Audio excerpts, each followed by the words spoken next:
Assalamu alaikum wa rahmatullahi wa barakatuh. Dear second year students, English department, both the general and elementary sections. How are things? Hope you're fine. After a long time of explaining and discussing the planning and teaching of skills, let's come to the last category of skills we have in microteaching, which is the evaluation skills.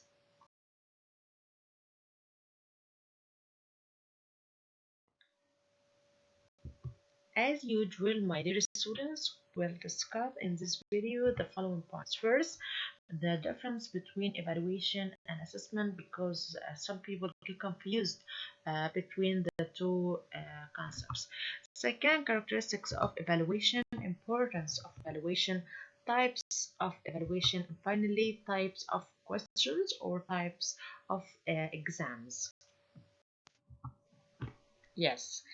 Some people get confused and sometimes they can't differentiate between assessment and evaluation. And of course, some of you may be asking themselves, what's the difference between assessment and evaluation, and which is done first, assessment or evaluation? Let's explore together. We have evaluation and we have assessment. Evaluation is a diagnosis of signs of weaknesses and the treatment of the weaknesses. I mean, the identification of the problem and its solution. Also, we can say that evaluation is a kind of judgment of the performance. The teacher is like a judge who can give a commentary on the performance of the students. Is it good? Is it bad? And why is it bad? And how can I make it better? So not only the teacher detects the problem, but also he finds a solution, and also he can criticize the performance of the students. Second, we have assessment. And by the way, assessment is done before evaluation. Assessment is identification of the kind of weaknesses and strengths as well, both of them. And also we can say that assessment is a kind of giving a value. For example, if you are making an exam, if you are doing an exam and the students get 10 out of 20, so you are only giving a value, but you are not analyzing or saying why it's bad or it's bad or not. You are just giving a value, not less, not more. Okay? Next, we have characteristics of evaluation. We have four different characteristics. Evaluation is continuous, evaluation is comprehensive, evaluation is collaborative, and it's a method. First, evaluation it's continuous. It's continuous. I mean, every unit, every new topic, every new chapter, the students must be evaluated. So, the first unit, the teacher does an exam. The second and the third, or the second chapter and the third chapter, he doesn't evaluate the, the performance, so it's wrong. Each unit the students learn, they must be evaluated. Okay, then we have comprehensive evaluation. It's comprehensive. I mean, it includes the three domains of the character: the cognitive domain, the psychomotor domain, and the affective domain. Not only evaluating a single domain of the three domains of the character. No, it's wrong. The teacher must evaluate the three domains to be a comprehensive evaluation. Third, evaluation is collaborative. It's a kind of cooperation between the teacher, the specialists, and parents. Finally, evaluation is a method, not an end in itself. It's a method to measure the teaching strategies, and evaluation guides the teacher to know, is he on the right path or not? Are the strategies used beneficial or fruitful or not? Okay. Coming to the importance of evaluation, and we have 3 points. First, to identify the students' needs and problems. Uh, to identify their needs, and how can the teacher provide the needs for them, answer problems, and how can the teacher find a solution for their problems. Second, to identify the outcomes of the students, I mean the results of the students. And finally, testing the teaching strategies to know the teaching strategies used are beneficial and fruitful, or the teacher should change the strategies he used. So when the teacher does an exam, it explore and it shows many things like the results and outcomes of the students, and the teaching strategies used are good or they must be changed. Yes, after differentiating between evaluation and assessment, the importance of evaluation and characteristics of evaluation, let's come to the types of evaluation. And we have four different types. First, the placement evaluation. Second, the formative evaluation, the diagnostic evaluation, and finally, the summative evaluation. Let's discuss each one in details. The first type we have is the placement evaluation. It can be a type of evaluation made by the teacher to find out the entry behavior of his students before he starts teaching. So it's done before the new lesson, like the aptitude test. Let me give you an example.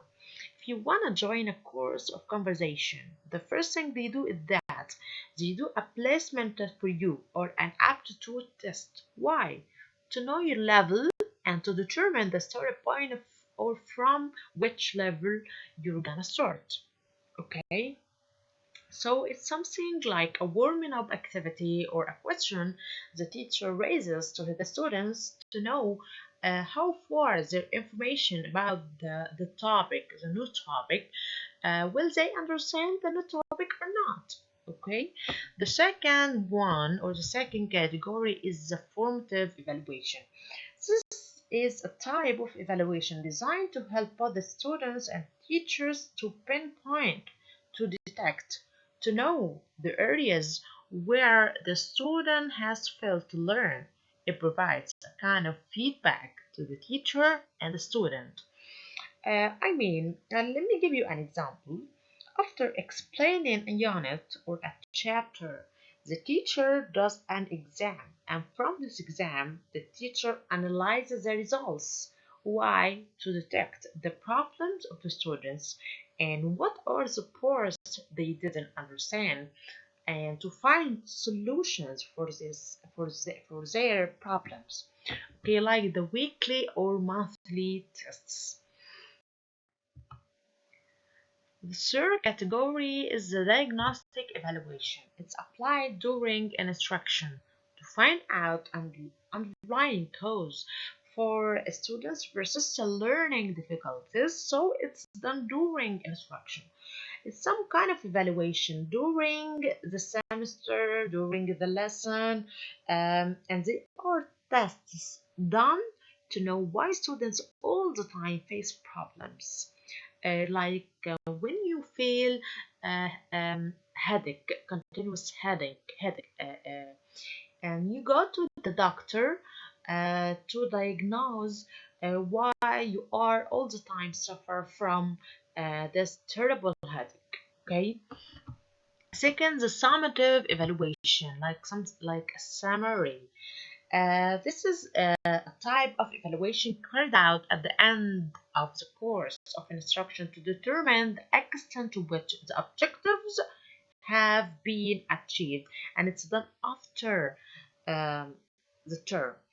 If the teacher want to know the achievement of his objectives, he'll make a summative evaluation or a test after finishing all the content or the curriculum um, of the course to know whether he achieves his objective or not. And it's done after the semester, as I've mentioned before. Then the types of questions or tests. The word evaluation actually equals the word questions or the word tests. So when we come to speak about evaluation, we must mention questions or tests, because here in Egypt the word evaluation equals the word test or the word exam. Concerning types of questions, we have two types actually: written exams and oral exams. The written exams or questions are two types. the essay questions and objective questions. Let's differentiate between the two types. The oral tests, they depend on discussion, they depend on conversation, face-to-face conversation, and they are a good way to identify the points of weaknesses for the students. Second, we have the written tests or written exams, and there are two types. The essay questions. They require special abilities like analysis, so they require long time. They are subjective because the answer is affected by each one uh, character, his attitudes, his interests, and so on. The objective questions are the opposite. They are not subjective anymore because they are not affected by the teacher, like MCQ question, matching, completion, fill in the spaces, true and false, and reordering. It's a question like discuss the following question, explain, and so on. By this, my students, we finished our topic today, and let me remind you by the points we tackled together. We tackled together the difference between assessment and evaluation, then the characteristics of evaluation, importance of evaluation, types of questions, and difference between oral exams and written exams. Thanks for your listening.